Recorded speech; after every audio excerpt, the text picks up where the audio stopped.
ഉണ്ടാക്കാം. ആ പാത്തി ഉണ്ടാക്കുന്നതെന്ന് വെച്ചാൽ അതിൻ്റെ പുറത്ത് നമുക്ക് ഈ വാട്ടറിങ് പൈപ്പ് അതിനകത്ത് വലിച്ചു വയ്ക്കാൻ വേണ്ടിയിട്ടാണ്. അപ്പോൾ ഇനി നമുക്ക് ഈ വാട്ടറിങ് പൈപ്പ് വലിച്ചിട്ട് നന്നായിട്ട് വൃത്തിയാക്കി ഇതിൻ്റെ പുറത്തേക്ക് വയ്ക്കാം. അതായത് കഴിഞ്ഞ പ്രാവശ്യം ഉപയോഗിച്ചില്ല, അപ്പോൾ ഇതിനകത്ത് അഴുക്കൊക്കെ ഉണ്ടാകും. അപ്പോൾ അതൊക്കെ ഒന്ന് ഉള്ളിൽ നിന്ന് വലിച്ചു കളഞ്ഞിട്ട് നമുക്ക് വൃത്തിയാക്കിയിട്ട് വേണം ഇതിൻ്റെ പുറത്തിങ്ങനെ വലിച്ചു വെക്കാൻ. ഇത് എല്ലാത്തിനും നമ്മളിങ്ങനെ എല്ലാ വരമ്പയിലും ഇതുണ്ടാകും. അപ്പോൾ എല്ലാം റെഡി ആയിട്ടുണ്ട്. അപ്പോൾ ഇനി അടുത്തത് നമുക്ക് ഷീറ്റ് ഇടിയാണ് പരിപാടിയാണ്.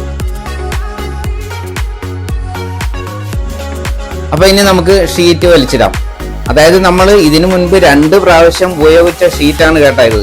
അപ്പോൾ അതുകൊണ്ടാണ് ഇങ്ങനെ ഹോള് കാണുന്നത്. അപ്പോൾ നമുക്ക് മാക്സിമം ഈ ഷീറ്റ് കിട്ടാവുന്നത്ര ഉപയോഗിക്കാം. തീരെ മോശമായിട്ടുള്ളത് നമുക്ക് കളയാം. അപ്പോൾ ഇത് കുറേയൊക്കെ കിട്ടും നമുക്ക്. അപ്പോൾ അത് നോക്കാം.